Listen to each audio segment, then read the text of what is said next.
Hello, everyone, and thanks for joining today's webinar, The Whole Family Approach, How TANF Programs Can Engage Customers in Mental Health Services, Part 2. We did Part 1 back in January. So we're delighted to have a great lineup of expert presenters before you today to discuss this topic. I am James Butler, and I serve as one of the Family Assistance Program Specialists here in the Office of Family Assistance within the Administration for Children and Families. Just want to give you a brief tour of the webinar platform for anyone who might not be familiar with the platform before introducing today's facilitator.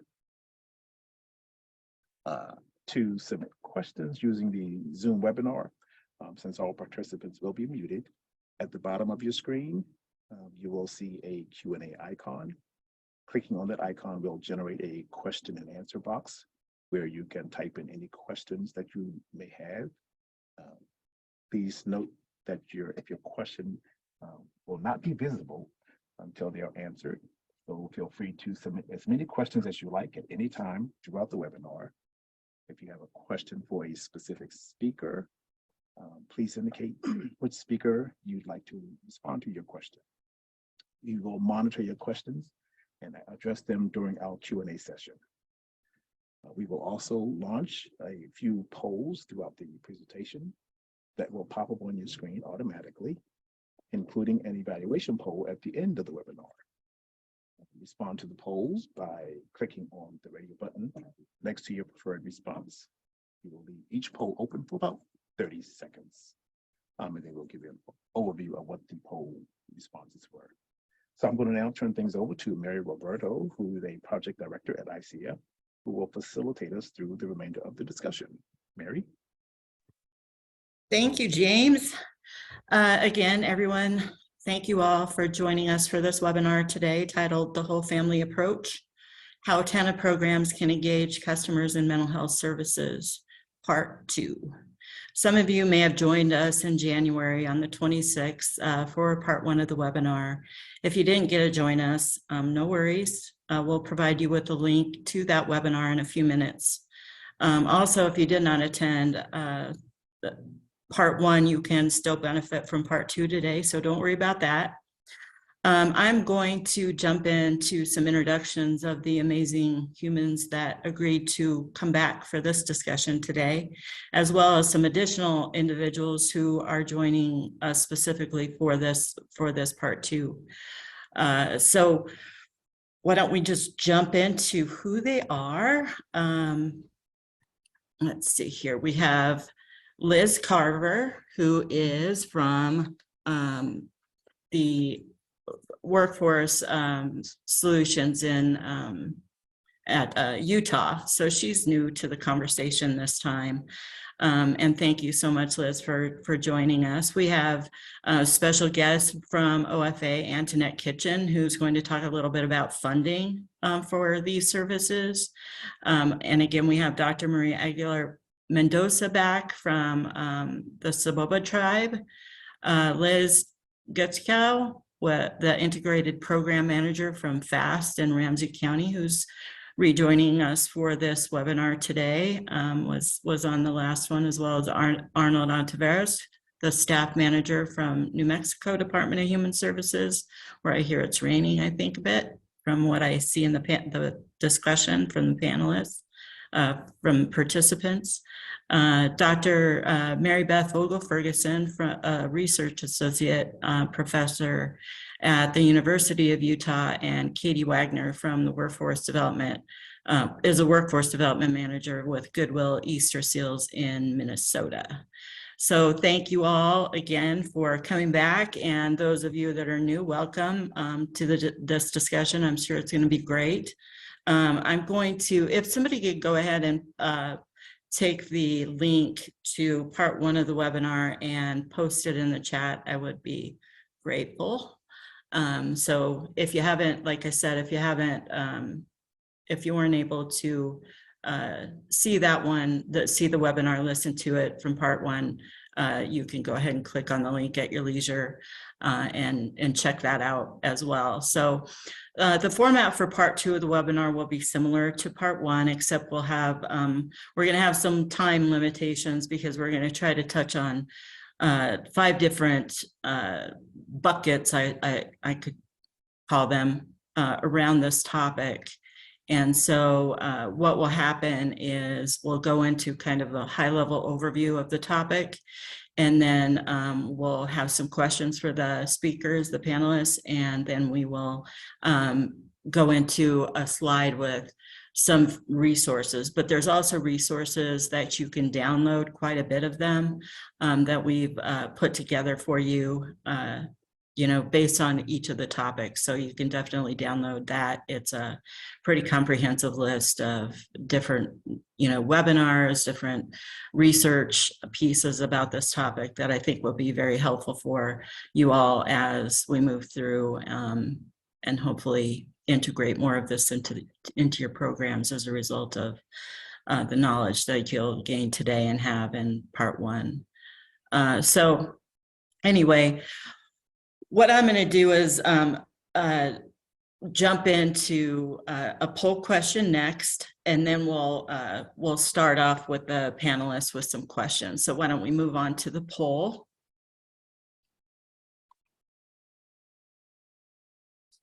So the poll question: from the topics and takeaways that came up from the webinar in January on the 26th, which is of most interest to you? And even if you didn't attend that yet or haven't been able to listen in, let us know what is of most interest to you out of these 5 different areas. The first is program design. The second is staffing and staff support. The third is integrated services, and funding for services is the 4th one. And the last one is assessment and screening. So go ahead and let us know what is of most interest to you as in terms of this discussion today, or you've been thinking a lot about, maybe after you chimed into the part 1 of the session. What's been most on your mind? I'll give you a few seconds to answer that. And if you're like, what is integrated services really? We'll talk a little bit about that later, what that really means and how we think about that, how some of the panelists think about that. So outcomes, most of you are about the same in terms of integrated services and assessment screening. I think that has been the case for quite a while, like what screening instruments are best used for this, in the mental health realm, and what does integrated services really mean? How do you do that? And then there's program design, staffing and support, and then funding for services. So why don't we go ahead and jump into the questions? I'm going to give you a little bit of overview about program design first. To talk a little bit about what that is, what that means. So program design considerations are sort of the first place that we start when we think about integrating mental health services into TANF programs.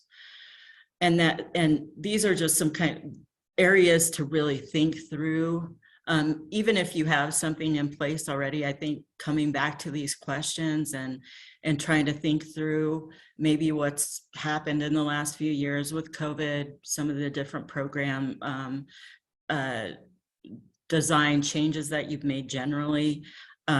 These are always good to think about and check in about related to what you're doing or what you plan to do.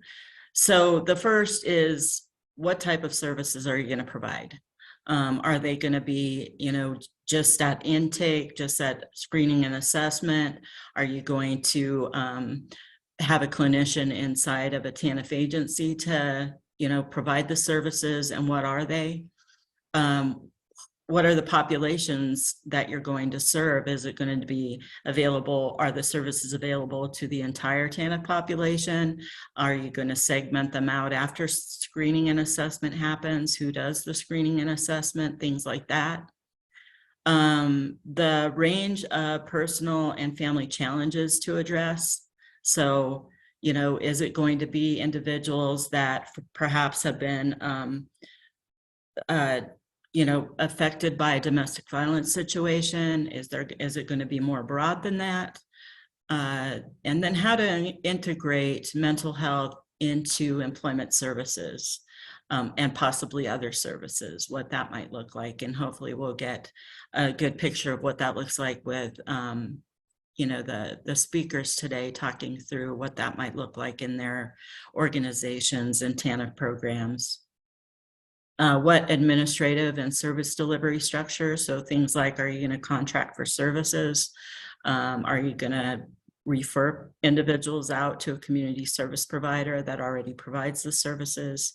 And then, of course, how you're going to finance the services. So those are just some key questions to continually ask when developing and delivering mental health services in a TANF agency or in a TANF context. Next slide, please. So here are some of the design resources, and I don't want you to concentrate too much on that right now, but we'll go into that a little bit later. And but I really want to start off by asking this question about how mental health activities are integrated into work activities and work verification plans, because I think that's something that's always like, how do I balance the work activities that meet the work participation rate with mental health services that are needed in order to get an individual where they need to be in order to be successful on an economic mobility trajectory. So I'm going to start with Mary Beth and Liz. Do you want to talk a little bit about that, how that works in Utah?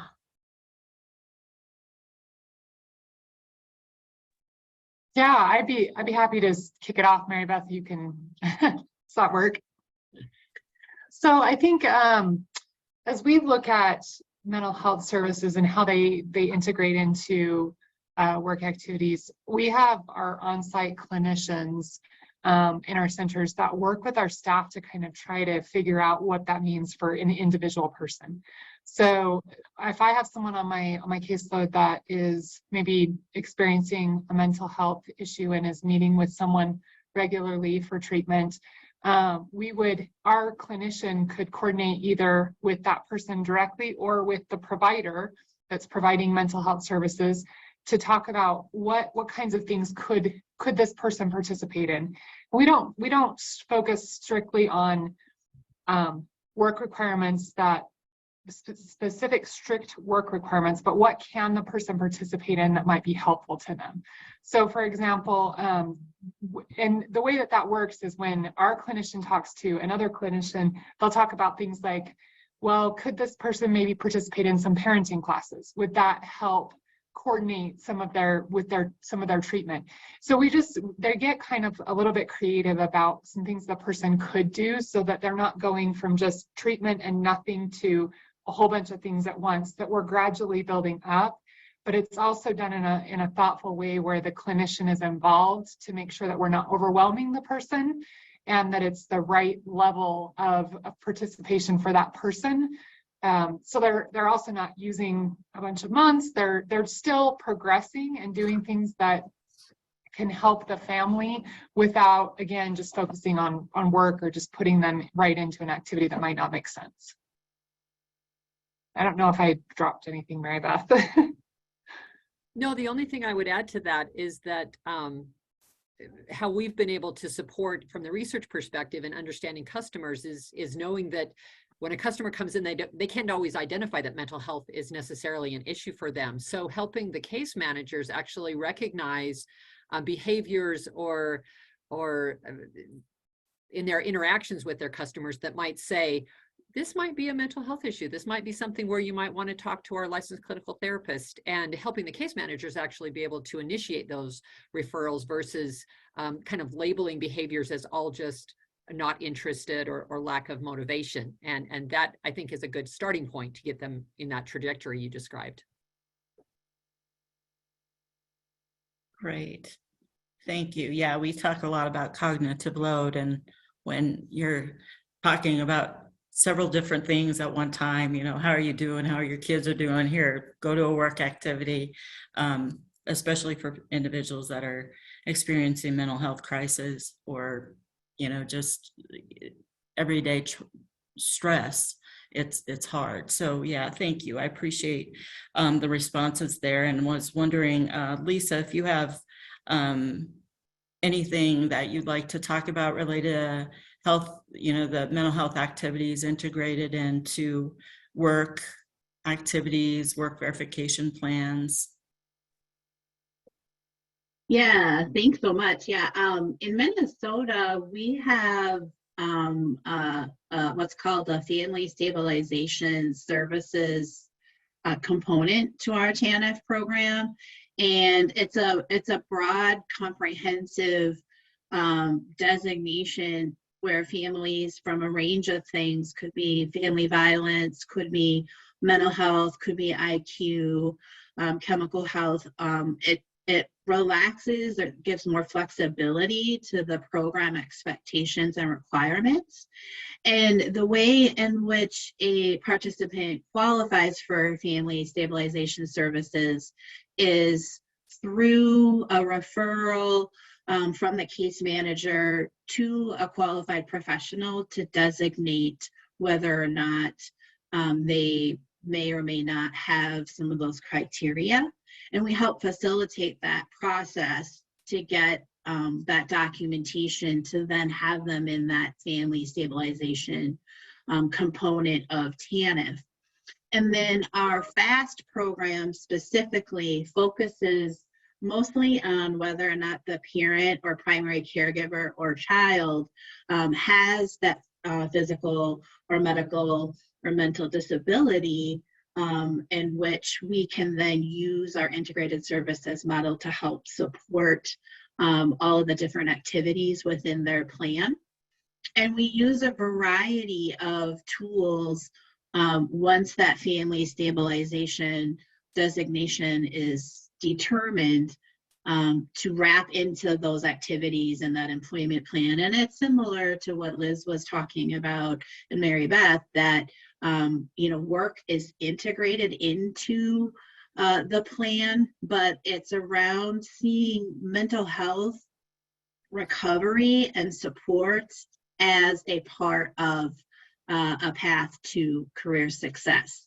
And so we work with families on an individualized basis on all domains within their plan. Could be social, emotional, mental health, family well-being, legal, financial, housing, all of those pieces, and using that, it's like a motivational interviewing two-way conversation that's ongoing to help determine where folks are at with their plan and their activities.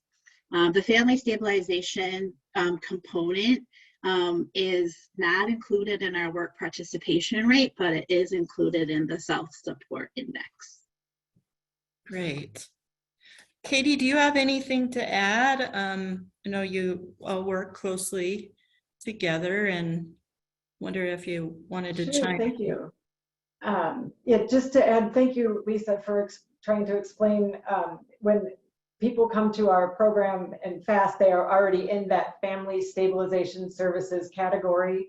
And within that, one of the highlights of our program is using individualized placement and support. It's an evidence-based supported employment model where mental health recovery is really wrapped around in that area, so that the staff are trained to maybe notice some symptoms and be able to share that with the rest of the team.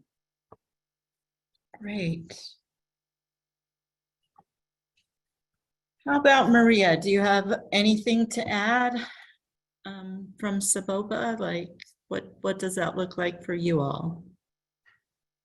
Well, at Saboba, we provide mental health activities in-house, and so we do make it mandatory on the client's work plan when they initially come on our program.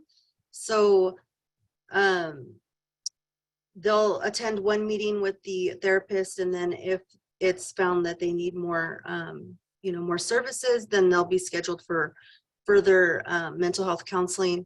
And then two, we also survey our clients and also our therapists to see what the specific needs of our population is.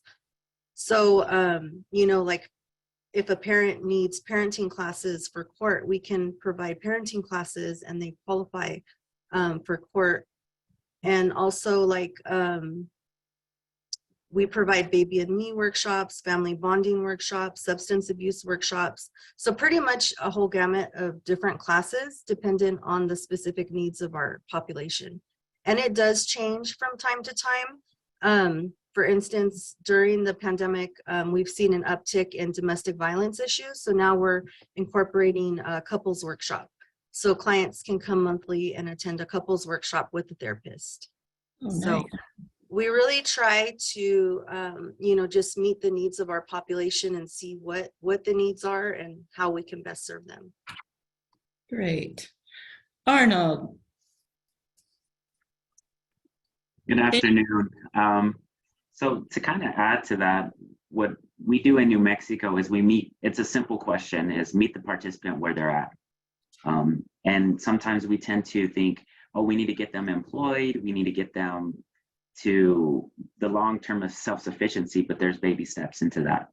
And so meeting the participant where they're at and really kind of utilizing what we call our screening tools.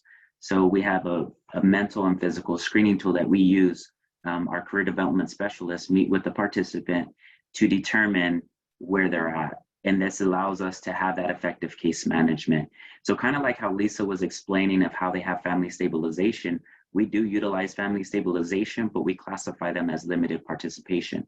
So what are they doing? So if they are actually attending appointments, looking at their work participation agreement and navigating that to really kind of empower what they're already doing and really kind of get them in track, because sometimes they have the answers. Sometimes looking back and taking a step back and saying, okay, what are you doing right now? And maybe revamping that, giving that a little bit of encouragement to empower them. We know that mental health is one of the things that is a crisis nationwide that really kind of sometimes doesn't get a lot of attention. So New Mexico has really kind of has an initiative to increase the funding in New Mexico to increase these services. So rather than having to go outside, we actually have a lot of things that we use internally. So we partner up with the Behavioral Health Services Division, and they operate peer recovery and engagement. So really kind of getting citizens of New Mexico the ability to kind of help other citizens and kind of be their peer supports really kind of helps. So our staff utilize resources that are kind of being offered already and really enhance that. So kind of bridging the gap of services that sometimes we tend to kind of not do so well. So we're really kind of being very innovative and integrated in our approach. Thank you, Arnold. So it sounds like there's a lot of, you know, different but the same kind of process in place to determine, you know, next steps for participants that come in. They have assessment and just kind of figure out from there. And like you said, Arnold, meeting them where they're at and then taking the next steps. I want to talk a little bit now about this question came to mind as I was going through some of the slides and the ideas for today. Way back in the day, way back in the day, I used to facilitate Job Club. And probably some of you have heard of Job Club, where individuals get together and you teach them, you know, how to write resumes and how to put together, you know, their interview and what they're going to do to gain employment. And so there's been over the last, I don't know, 10, 15 years, a lot of research about social capital and what role social capital plays in mental health of TANF participants and others that are involved in workforce development activities in different areas around the country. So what I wanted to ask about is what settings or programs do any of you have, and I'll let, you know, Arnold, maybe you could chime in first if this is relevant to you all in New Mexico, but what have you developed in terms of social supports for social capital development? So the support system, anything like that or similar? Well, looking at support and kind of going back to the whole family approach is really having the family goals. So getting people involved in the household really kind of navigates that. When we are meeting with the participant, we tend to have a family goal. What's the goal of the families? And then again, sometimes when we think about TANF, it's temporary, right? And we want them to be self-sufficient. But sometimes we may need to take a step back and say, okay, we don't need to get to step 5, let's get to step 1. And getting all the key players in the household involved, and maybe meeting them in person, meeting them in the community, meeting them virtually, whatever works for the participant is really what we want to do. Because again, sometimes they don't have those means, and really navigating, meeting that participant where they're at is kind of a broad statement, right? You're talking, okay, are you talking physical or are you talking mental? And it's a combination of both. And I think utilizing the community to really kind of drive that. And that's really what we've gone to have that success, because we've driven that. When we had piloted this project, we were calling them once a week. We had really high success, and we were calling them, and at the same sense, you have participants that are doing well, and then you have participants that are kind of struggling at the same time. So again, we had to filter that out. So again, we kind of changed our approach in that. So we've been utilizing our partners in that concept too.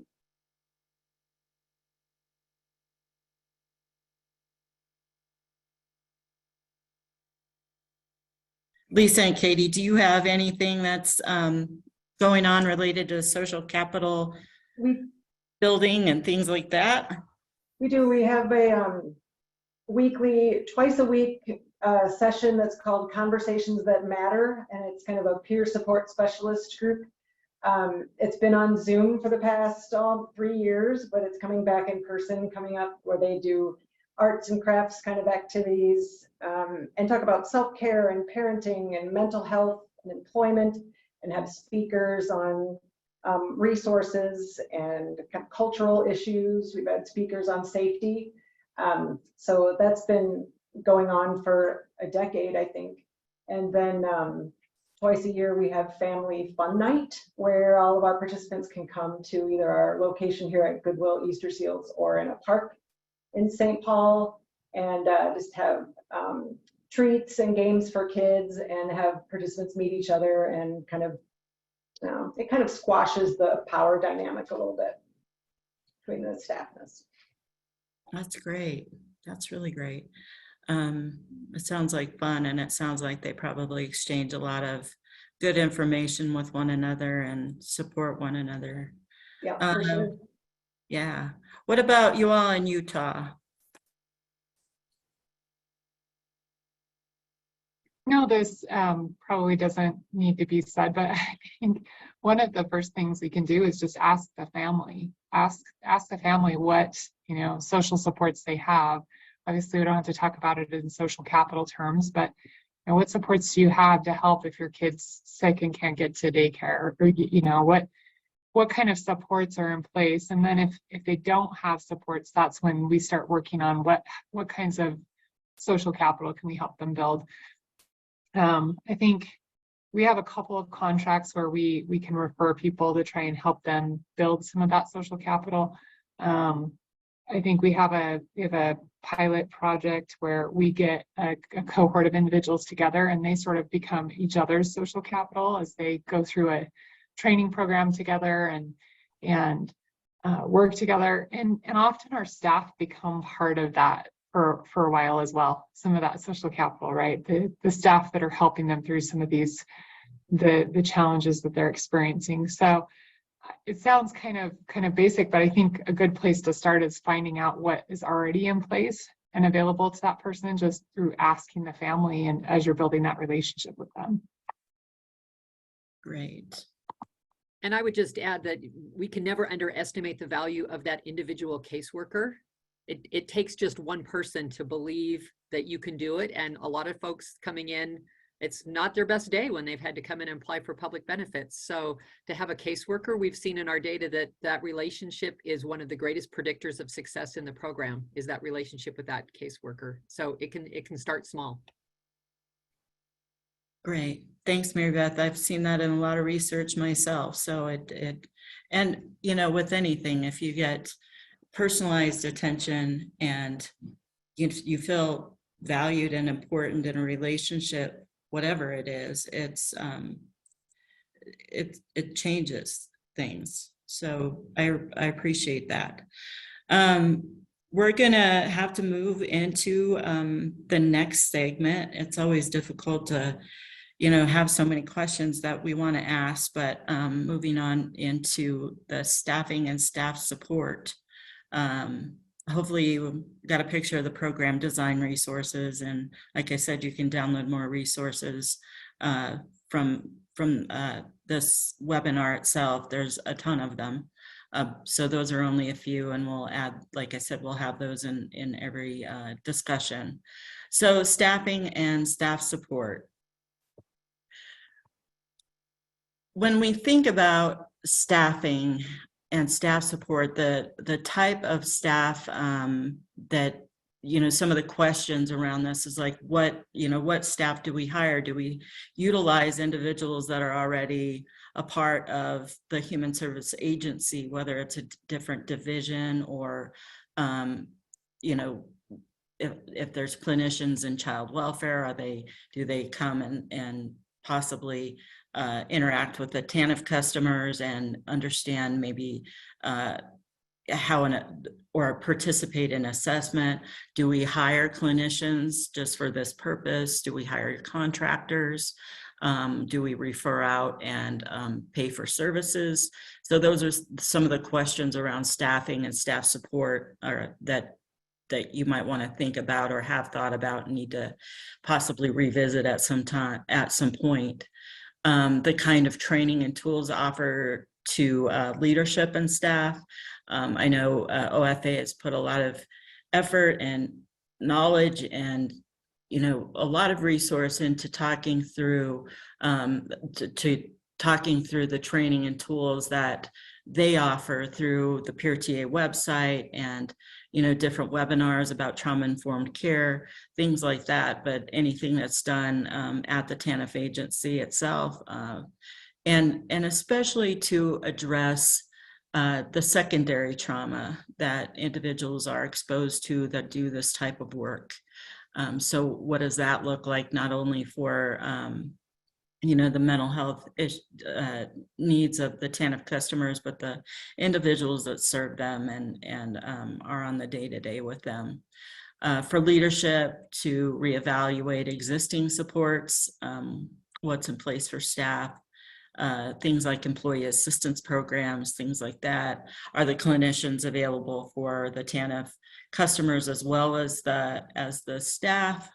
And, you know, really for everybody in the TANF organization to understand those 4 R's that the Substance Abuse and Mental Health Services Administration have, you know, in a lot of literature, a lot of research about, you know, realizing the widespread impact of trauma and really recognizing the signs and symptoms and responding by integrating knowledge about trauma and policy into the policies and procedures of the agency. And this is really about trauma-informed care, right? And the practices that are constantly revisited about actively resisting re-traumatization through continued questioning about certain things in individuals' lives. So those are some of the questions that TANF agencies can really ask about the services around and supports around staffing and staff resources and support. So to jump in and to some of the questions to the speakers, how do you all think we can support TANF staff that have the history of adverse childhood experiences that we talked about in part 1, that have some lived experiences that cause them to be triggered when addressing one of their clients or customers' mental health needs.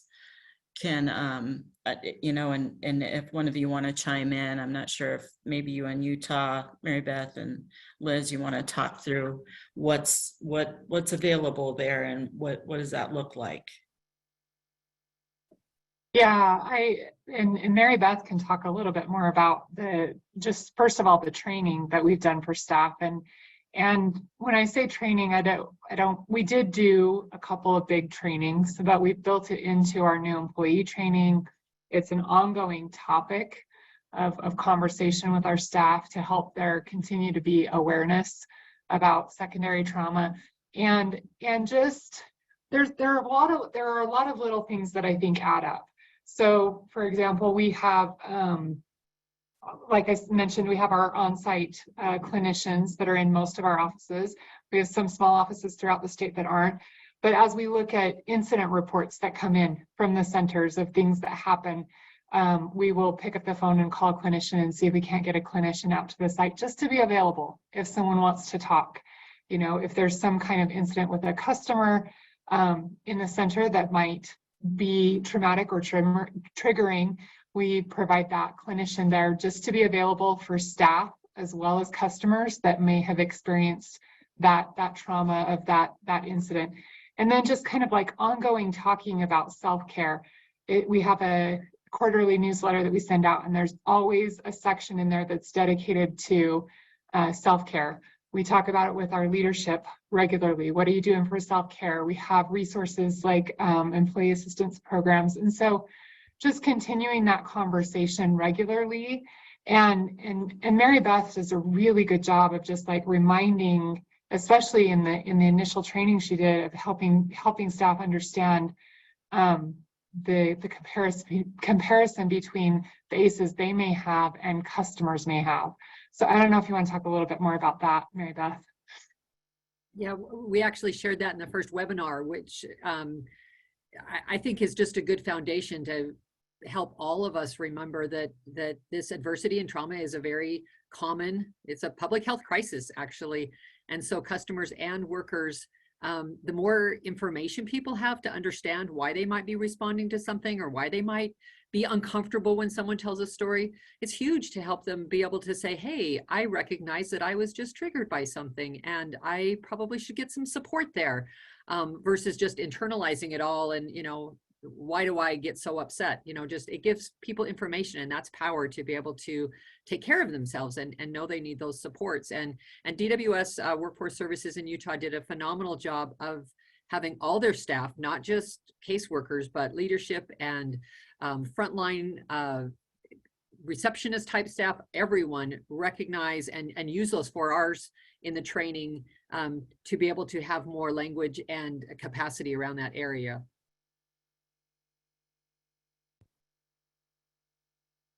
Thank you so much. That's so important to involve everyone in that conversation, right? I appreciate that. Arnold, what about New Mexico? Do you have anything in place there? And if so, what does that look like? Absolutely.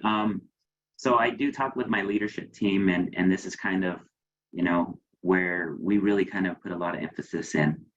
And it's 2 words, compassion fatigue is a real deal. And this goes to all the listeners out there, is you have to take care of yourself in order to help somebody else. You have to put yourself, and you have to put your self-care at the most importance. So when you're aware of what triggers you, you have that peer support. So, and that's what we actually offer within New Mexico. We actually have an employee assistance program. If you are triggered, we do consistently talk to our staff about compassion fatigue. We do have staff that, you know, have those adversities that they endured in their life, and we want to make sure that they're taken care of. Because how can you serve the citizens of New Mexico if you're actually enduring some adversities or triggered by some of those conversations? So those conversations are really kind of driven by our leadership team to say, hey, if you need to take a break and have a conversation with me, let me know. And if you need additional support, if you're, you know, having a difficult time, there's an employee assistance program that can support that. and I don't say this enough to anybody, is it's okay to ask for help as an employee.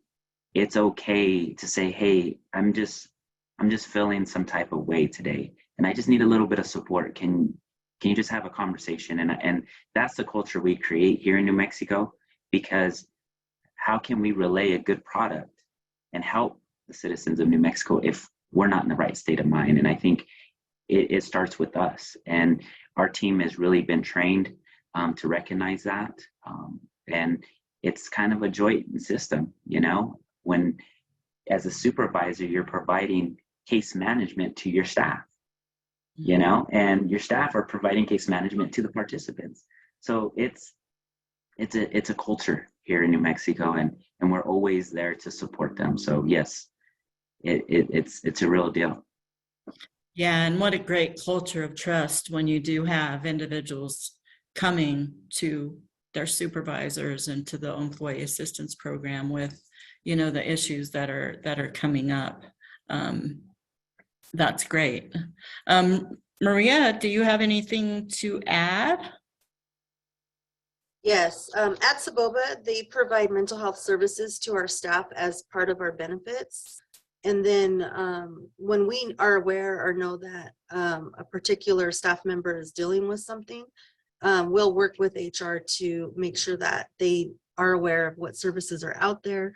In addition, we also provide, like others have said, monthly newsletters that, you know, talk about the resources in the community that they can also participate in.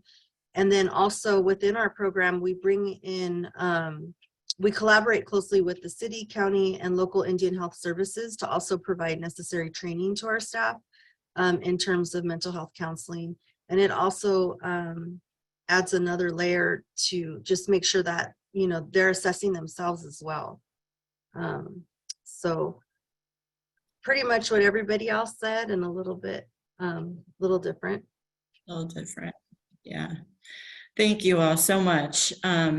Again, there's staffing and staff support resources on the next slide, and we'll move on to the topic of integrated services. So I think this term might be confused, you know, some when you talk about integrated services. You're like, what does that really mean?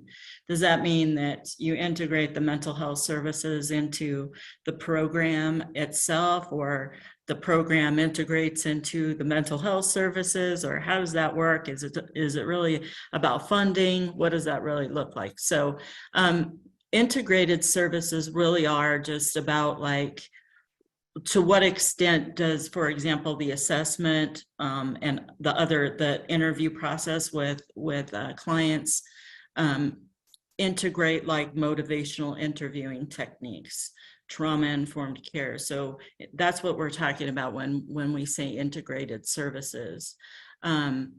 Also, our service is fragmented and duplicative. So if you have, you know, somebody that's involved in child welfare, for example, and they're also on TANF, is there coordination going on where, again, that last R, is there re-traumatization going on from continuing to ask the same questions over and over again, or having several different plans going on, and, you know, the right hand doesn't know what the left hand is doing necessarily.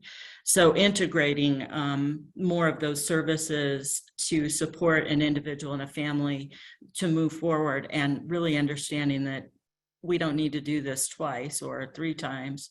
We can have integrated assessment and services around, for example, that particular situation. And I know there's so many others with other service providers. So how can TANF and the whole human services agency or system take a look at that and really figure out what ways they can streamline services? How does staff become aware of services, and are, if they're already being provided services in one segment of the human services system, how do they understand more about what the bigger picture is, what the possibilities are? other services providers in the community, and that's a whole nother level. If services are being provided with a community-based agency, and possibly the TANF case manager or coach doesn't know about that, and what partnerships are useful when it all comes down to it. What serves the clients or customers the best. So I'll start off with this question about what other services do you all offer clients to address mental health needs in your program? So is it internal? Are there external sources? Talking about some of the duplicative, possibly duplicative services that you've maybe acknowledged or found out about and remedied through some way of providing more integrated services. So I'll start with you all in Minnesota, Lisa and Katie, if one of you want to talk about what that might look like there, what that looks like, or anything that you have on the horizon that is different. Sure, thank you. And Mary, I think you kind of took the words out of my mouth in terms of talking about integration. One of the things we had to determine was, what do we even mean by integrated services? And we have so many partners and providers that work together in the FAST program. So one of the very first things we had to establish, and it's ongoing, we've got to revisit this periodically, is having a shared philosophy and shared values around the FAST program and around how we serve families and how we work together. And then the remaining parts of integration for FAST is really sort of the core of what FAST is, which is an integration of mental health services with our TANF program using that evidence-based IPS model. And so some of the core components of that are co-location. We have Goodwill-Easter sales with Katie and her team. All of the different multidisciplinary service providers serve co-located in that one location at Goodwill-Easter sales. And those service providers include children's mental health, adult mental health, physical health navigation, the career navigators with IPS, the TANF counselors, as well as our program consultant, our community cultural consultant. Other aspects of the integration include having monthly supervisor and operations meetings with all of those partners, ensuring that there is leadership support of the FAST model from all of the organizations. And we also do something called an oversight committee that helps ensure that the FAST model and that the IPS practices are being upheld. And then the rest of the integration is around cross-training and sharing resources, regardless of which service area the team members are from. And then just long-standing service relationships across the partners is a key part of the integrated model as well. So Katie, I think maybe if you want to share a little bit more about how that works, perhaps in like the case consultative meetings and the service coordination with that integration, that would be great. Sure, thank you. So on a little bit of a smaller scale, when we're all here at Goodwill-Easter Seals with our cubicles co-located, and every week the entire team with the all of the providers meets for 2 hours on Thursday afternoons for it's for case consultation, for talking about families, specific families maybe needing some help or exhibiting some symptom that maybe the therapist in the room can help with, or someone isn't answering their phone and another service person would say, I just talked to that person yesterday. I will tell them that you're trying to contact them. And in that, that's really important, I think, for all of the organizations and all the staff to be able to be honest and trust each other so that our participants know that we are trustworthy. It's another thing for maybe people who have secondary trauma, where we do that in that meeting as well. If someone's going through something or has been triggered in something, where that's where that kind of comes out and gets support from the team. Yeah, that. Thank you. That's great. So I'm going to ask this question, but maybe in a little different way, about when we think about the various programs that TANF customers can be involved in, such as child welfare, child support, child care, early learning programs, home visitation.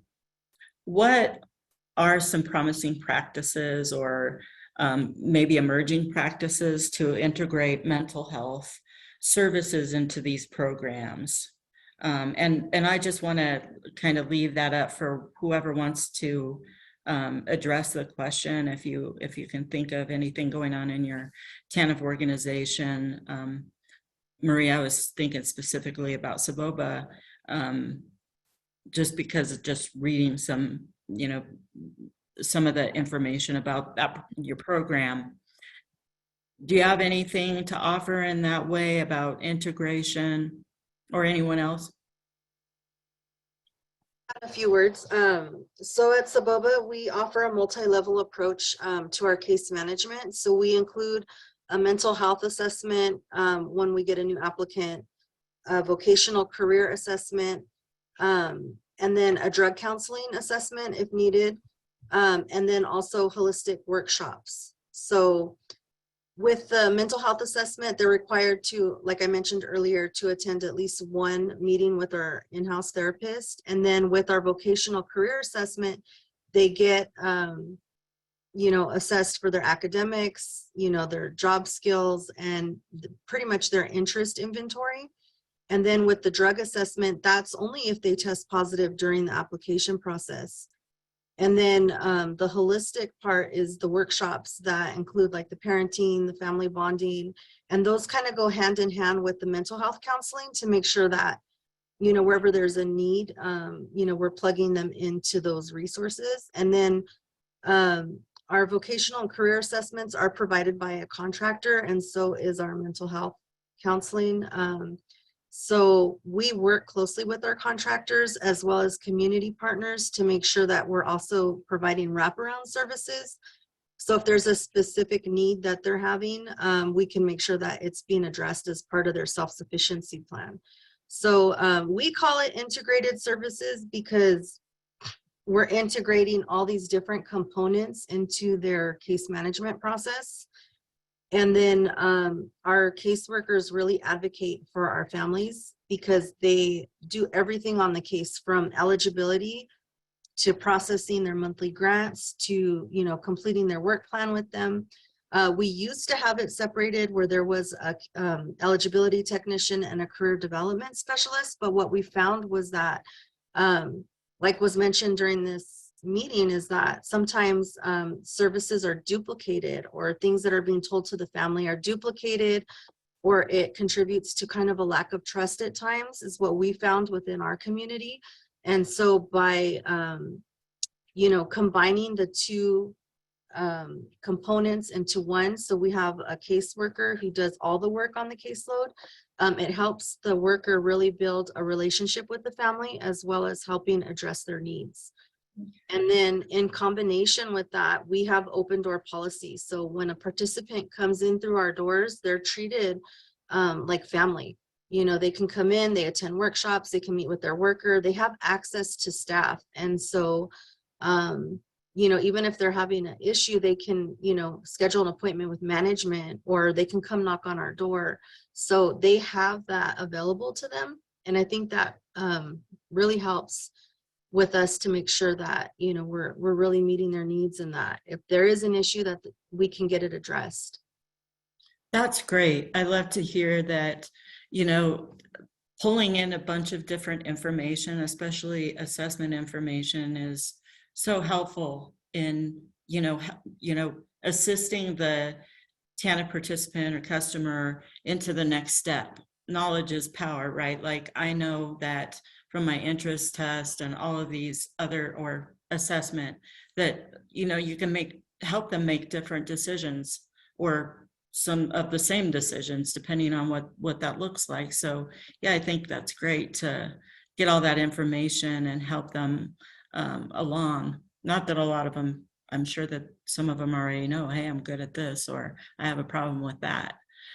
Thank you. I'm gonna loop back to some of the integrated services questions in the latter part, because I think some of that, the screening and assessment plays into that, plays into the topic and the, some of the services that are provided there.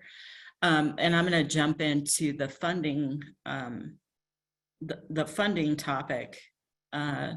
So navigating the funding and regulations, as you all know, is challenging to juggle, what funding can be used, what TANF funding can be used for this type of service, what other funding is available, how can you braid different funding into services. So that can be complicated at times. And so we wanted to address some of that. And thankfully we have Antoinette Kitchen from OFA here to help us. But first I wanted to talk through some of the questions and then get, the questions that TANF programs have when they start to think about, how are we going to maybe fund an integration of mental health services into our TANF program. So things like, can TANF be used to contract with mental health clinicians? If so, is it just a portion of their time? What type of services can we fund if it is a clinician or it is a contract? If there's other funding coming in, especially, over the last at least couple of years with COVID, there's been different funding mechanisms coming in from different places into the local service delivery systems for human services. And how can I use this now? Or maybe if it's ongoing funding, how can I, put these things together where it makes sense? What can Medicaid be paid used for, as opposed to what TANF can be used for? So how does that work into the whole thought process about what you can do and what you can't do? So those are some of the general questions. I'm sure there's others that people think about when they start talking about possibly contracting for services too. So I'll move on to the next slide, really about the TANF and MOE pieces. And at this point, I'm gonna just ask a couple of questions, and then we'll move into what Antoinette wants to share, what she can share related to how that looks from OFA's lens. So the question to you all is, how does your program fund mental health services right now? What are the mechanisms that you use as a contract for services, things like that? And I want to start with you all in Minnesota, Katie and Lisa. What do you do there?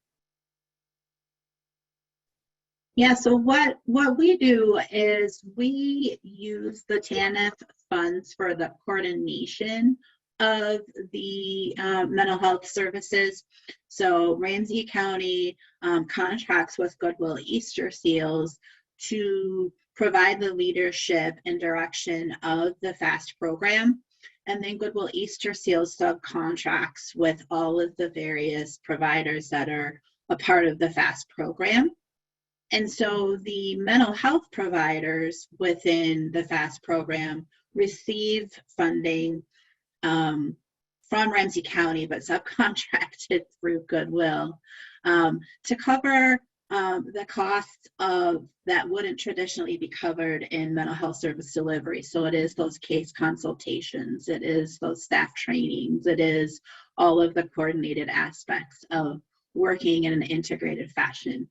And then each of those mental health providers, whether it be adult or children, utilize then what I call sort of the traditional healthcare plan, MA, or a sliding fee types of billing that they do within their mental health agency for the direct services like DAs and therapy and those kind of pieces.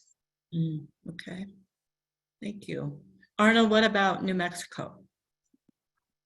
So what we do in New Mexico is our career development specialists offer case management, and they conduct community outreach to really kind of navigate that and allow our community partners to offer the mental health services, such as a warm handoff. So we actually have the Behavioral Health Services Division within the Human Services Department that offer peer recovery and engagement, which is a billable service. So it's not through TANF, it is a billable service. So it's kind of off to the side, and we allow those experts to do their job. And kind of going back to that integrated service question, is we offer that cross case management to go away from duplication of services. We want to bridge the gap in services and really make a strong product rather than having two people run maybe separate ways or parallel, however way you want to see it. We want them to run the same race. And I think having that cross case management where our partners communicating with our staff really enhance our services, so we have a really good, strong outcome to really kind of drive that self-sufficiency. Great.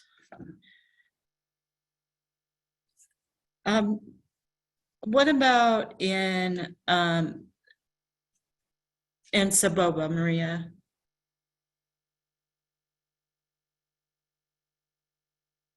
At Saboba, we actually contract out this service.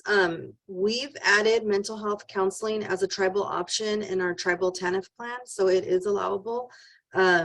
We provide mental health services, non-medical, so that's how we provide that service. And then we also do work with other outside providers as well. We work with Indian Health and the city and county where we're located. It really depends on the client's comfort level. Some families have let us know that they're not comfortable going to Indian Health because maybe they have relatives working there. And so they're less inclined to want to attend mental health counseling there, but because we do provide it in-house, they can go to the clinician's practice, they can come to our office, they can, the therapist will even go to their home if needed. And in recent times with the pandemic, she's also been providing telehealth. So for whatever reason, if a family is, suffering illness or whatever's going on, she'll provide those services through telehealth as well. So virtual appointments. So it's very versatile according to what the needs of the family is. Great. And so that's why we like to contract, but we do have those instances where maybe somebody's not comfortable with our therapists. So then we would send them to Indian Health or to the county. Yes, so there's some options. That's great. Yes, and we advocate. So when we say that we're referring them out, we have the caseworker sit with the participant and actually schedule it with them. And so they're part of that process. And it's kind of like a learning lesson for them too, because a lot of times they've never had to schedule these types of appointments, so they're not very comfortable. But we definitely sit with them and make sure that we're providing that wraparound service and also confirming with the other organization to make sure that it's going to happen. And if a participant needs transportation, we'll also provide that. Some providers do provide transportation, like Indian Health or sometimes the county, but if need be, we will have our staff also provide that. That's awesome. And then Utah, and then I'm going to jump over after you all respond. I'm going to jump over to Antoinette so she can go through some of the information from OFA. So we have our in-house clinicians, but we also do contract out, and both of those services are short-term. So if there's a specific crisis, the person we may, and again, it's based very similar to what Maria mentioned, where it's based on the family's comfort level. So the clinician in-house can meet with them for that short-term intervention, and then refer them to more long-term options if they want, or we can use a contractor for that short-term intervention and use our clinician to help be the sort of translator between the employment counselor and the clinician, whatever clinical services they're receiving. I think it helps us be able to, I think our employment counselors don't always know what's best, and there's kind of a gap sometimes between the mental health professional and the employment counselor, especially when you're talking about work activities, because the mental health professionals say, oh, well, they definitely can't work. But when you have someone who can communicate, well, what about this activity? Could they do this that might help facilitate some of the treatment? Then I think it helps bridge that gap. So we use the clinicians in a couple of different ways. One is to bridge that gap between whatever, treatment the person or the family is receiving, as well as some short-term intervention needs. That's great, Liz. Thank you. I like that. Made me think of like the engineer or the person that's like developing the construct of a house, and then the builders, and it's just different lingo and different frames of reference. So that education and like bridging the gap, I love that. All right, so we want to jump to the next slide. I'm going to hand it over to Antoinette with OFA. Yes, thank you, Mary. As Mary mentioned, my name is Antoinette Kitchen, and I'm a program specialist in the Division of State TANF Policy in the Office of Family Assistance. And as we heard today, so far, I think we can all agree of the importance of being able to provide mental health services to our most vulnerable children and families. I think one of the beauties about TANF being a block grant, there is so much flexibility built into the program. And so today I will go over several different funding options that TANF grantees can use when they consider providing mental health services. First, we can start with TANF Program Instruction 2009-12.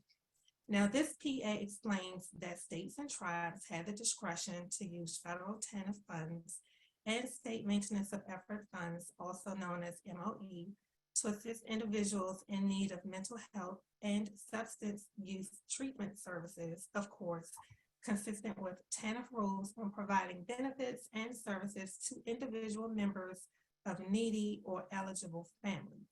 Now, I do want to point out, before everyone goes and runs to that PI, that while the bulk of the information in the PI is still relevant, OFA has pulled down the funding guide many years ago, and we know it's still circulating out there online.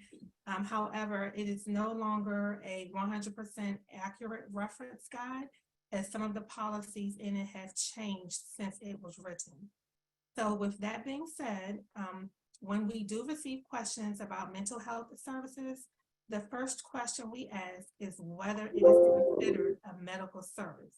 Now, we all know that the Social Security Act does prohibit federal TANF funds from being used for medical services except for pre-pregnancy planning.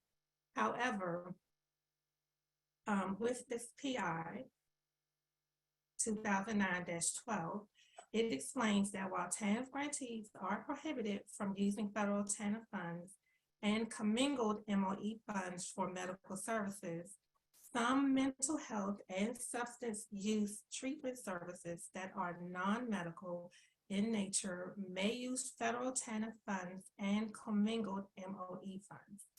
So for example, of course, counseling services such as mental health services, anger management counseling, and non-medical substance use treatment services to family members with barriers to employment and self-sufficiency.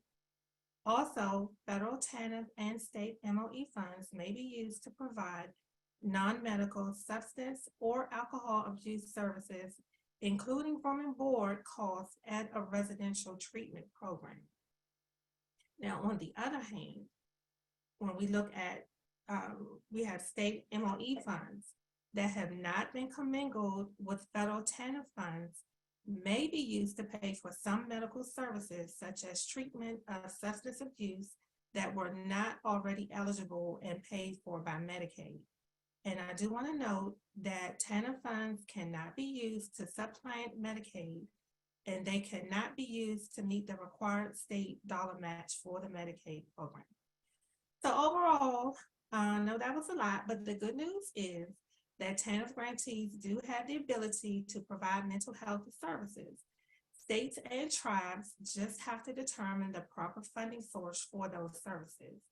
And that is primarily determined by whether the services are considered medical or non-medical. So let's take a look at what are medical versus non-medical services. Next slide, please.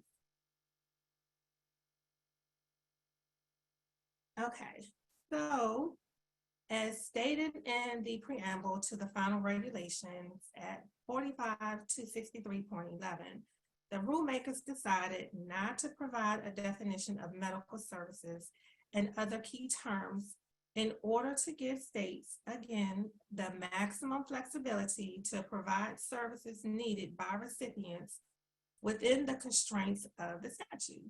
Now, of course, before you get too excited, there is a caveat there. The state leaves the distinction between medical and non-medical services up to the reasonable interpretation of the state. And this is subject to auditing and other compliance standards. So what does that really mean? Well, generally, or let me give you a hypothetical situation. Would it be reasonable for the state to have a mental health program that provides medicine to recipients receiving the mental health services and then claim it's non-medical? That's just a hypothetical scenario. So again, the way the state or tribe builds your program, you just have to be able to provide a rationale for the decision behind whether it's medical versus non-medical. And then the last thing I do want to mention today is that whatever the state decides to do regarding building a mental health service program, the TANF grantee must ensure that the activities, benefits, and services are appropriate and accomplish a TANF purpose. So if you're in doubt, our OFA regional and central office staff are willing to comment on the reasonableness of any specific proposal to use federal TANF or commingled MOE funds to provide for mental health and substance use treatment services. And that concludes my presentation. And Mary, I will turn it back over to you. Thank you, Antoinette. Appreciate it. So those are some resources with, within the slides that can be useful, will be useful, in addition to, like Antoinette said, the regional and central staff at OFA, providing answers to questions and so forth.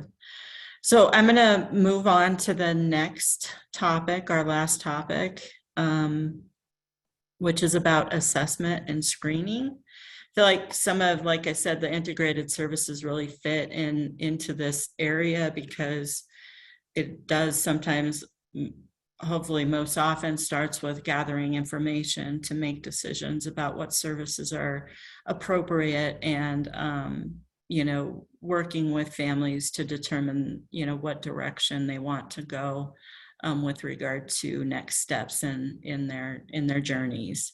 So I'm going to pull in some of the questions that we received in, from prior conversations. And one of those questions is about what tools are used, to determine, if there's a mental health need, what sort of assessment instruments, things like that. So I don't know, maybe we can start with Utah. Can you talk a little bit about what assessment instruments are used, by the TANF agency and or by mental health clinicians and others to determine, next steps, what that looks like. Yeah, I mean, our mental health clinicians use standardized mental health assessments and screening. So when in Utah, our TANF participants that are eligible are required to do a drug test screening. And so we do use the substance abuse screening tool for that. We've been able to work with our legislature to do that substance abuse screening so we don't have to drug test everyone, just those who might be likely to have a substance abuse issue. But our clinicians on top of that are using just standard assessment screening tools to assess mental health needs. In addition, I think our employment counselors, again, Mary Beth talked about just those red flags, just being aware, like trauma informed, thinking about those red flags of, if someone's not responding, is there something else deeper going on? And then knowing in that situation, hey, if we can get in contact with the person, does it make sense for that clinician to be involved in that contact to then open the door to additional screening and additional assessment to determine the needs of the family. And so I think that just the standardized, testing that are used to identify, but in addition, I think these formal assessments are really important, but I can't emphasize enough just staff being aware of some of the indicators that might come up that might indicate someone has something else going on, where we might want to, intervene or provide at least options for them to receive some treatment or some help to overcome whatever things they're experiencing in their life. Yeah, good point. That informal relationship, really, building that relationship and noticing things that maybe, others won't notice, really, is helpful in determining what next steps are. Thank you, Liz. Maria, can you talk a little bit about SBOBA and what you all use? And I think there was some, the disability piece of it too. There's like the mental health issues, the possible substance abuse issues, not sure, how things manifest. And then, sometimes on top of those things, there's learning disabilities and other disabilities. How are you all assessing for these things, and what do you do with the information? So we contract out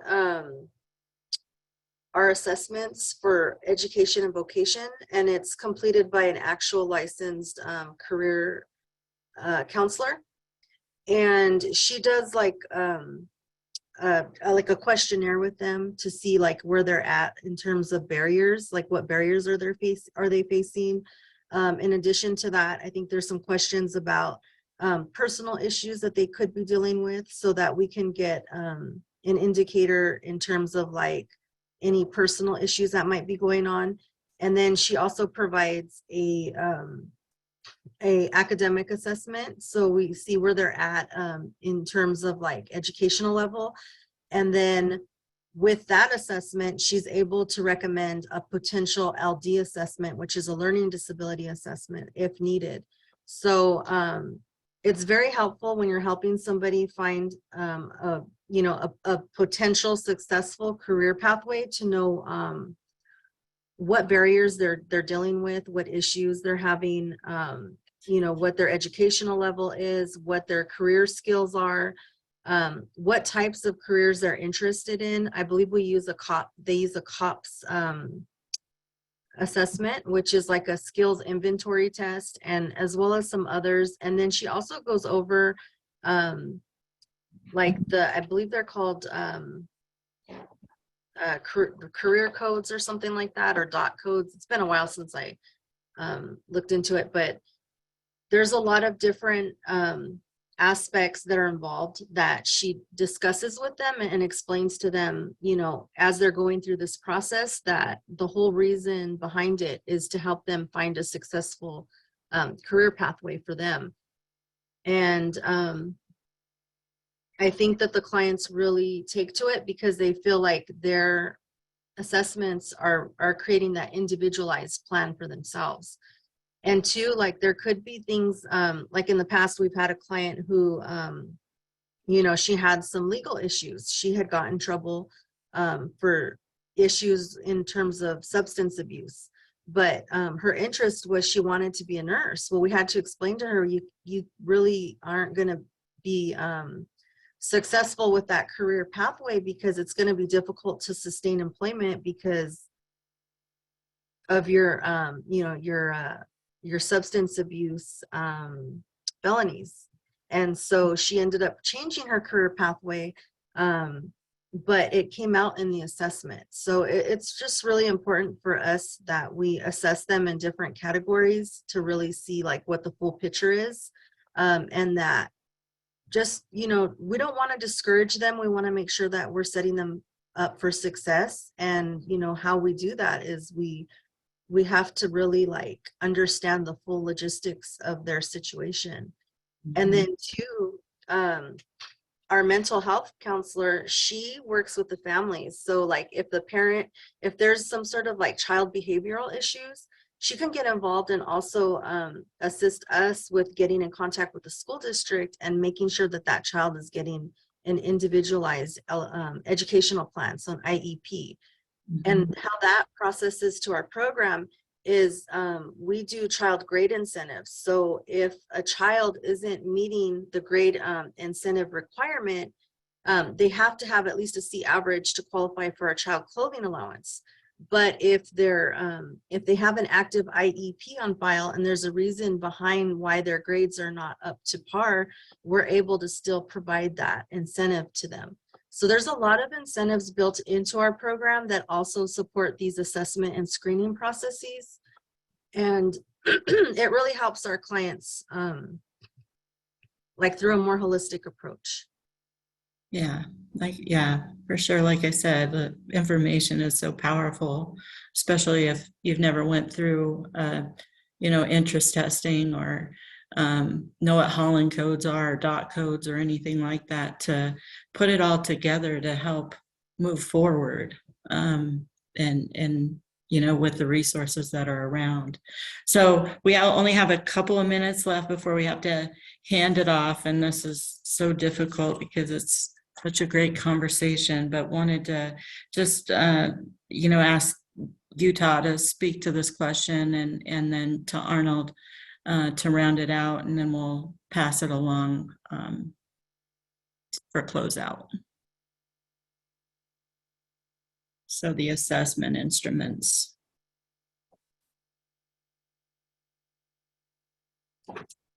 I'm sorry, I meant Katie and Lisa from Minnesota.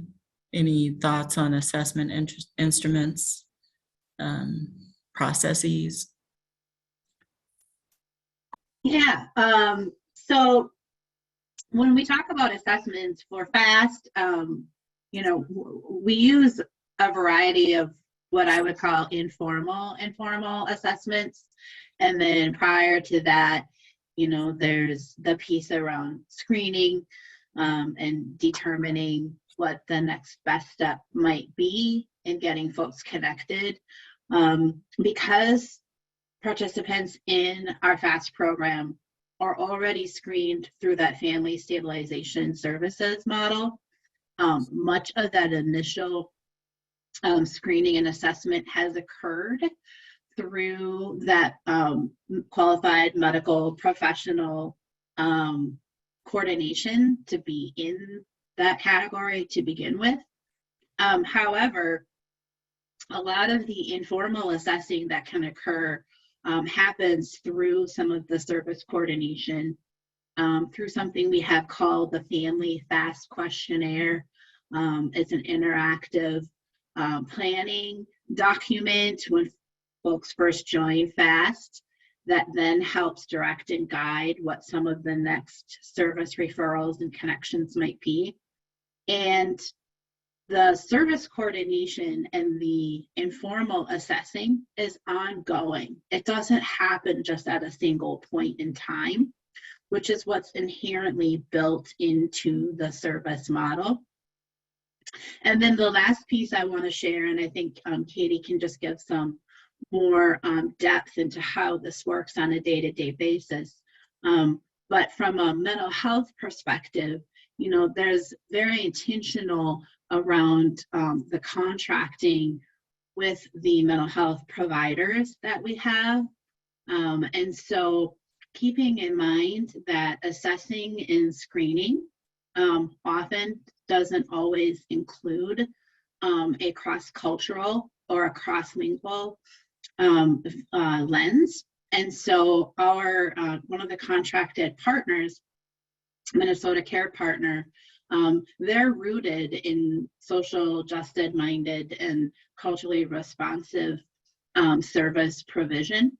And so in looking at that from more of a healing and wellness process and making sure that there's a connection to holistic healthcare, I certainly don't represent that lens in terms of being that service provider, but that is part of the critical component of having them as a part of the FAST program so that we're effectively serving and reflecting the community that is served in our FAST program. So Katie, I'll just bounce it over to you to talk a little bit more about that. I'm sorry to cut you off. Oh, sorry. Okay.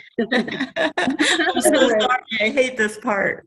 Arnold, 15 seconds. Anything else to add? And then I'm going to hand it over to James to close it out and BLH. So I just want to add, and I discussed this earlier, that we use an assessment and screening tools. Our mental screening tool has been tailored to help with our effective case management. And we work with our policy bureau within the state of New Mexico to ensure that those questions are aligned with what we're trying to do. So that was as simple as it gets. I hope I didn't take 16 seconds, so thank you. Thank you, Arnold. Thank you all so much. I'm going to hand it over to I think it's, is it you, James, or? We have a poll question. Oh yeah, I'm sorry. We were going to bypass the poll question because we wanted to just get more communication and information from the speakers. Okay. All right. Well, thanks everybody.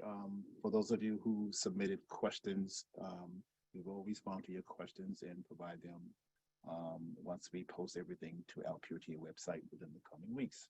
So thanks again, everyone, for joining the webinar today. The PureTA website, as you'll see before you, you can access information on programs and policies covering topics that include human services, child welfare, workforce development, family strengthening, and asset building. We encourage you to join our network website. You can sign up for our newsletters, register for OFA-sponsored webinars, request technical assistance, ask questions of your peers, or find professional development opportunities. You can help us expand our network and reach a greater number of people by directing interested colleagues from your local, state, and tribal networks and agencies to the PureTA website. Again, thanks to everyone who participated in today's webinar. Thanks again to our presenters, as well as all of you who took time out of your busy schedules today to join us. As the webinar closes, we're going to launch a quick survey for you to complete regarding today's webinar that will appear in a separate pop-up window as the webinar closes out. Your feedback is important to us, and it helps us to inform future webinars. So again, thanks for your time today, and we look forward to your participation in our next month's webinar, where we will be talking about TANF and child welfare partnerships to improve child outcomes. Everyone have a great remainder of your day.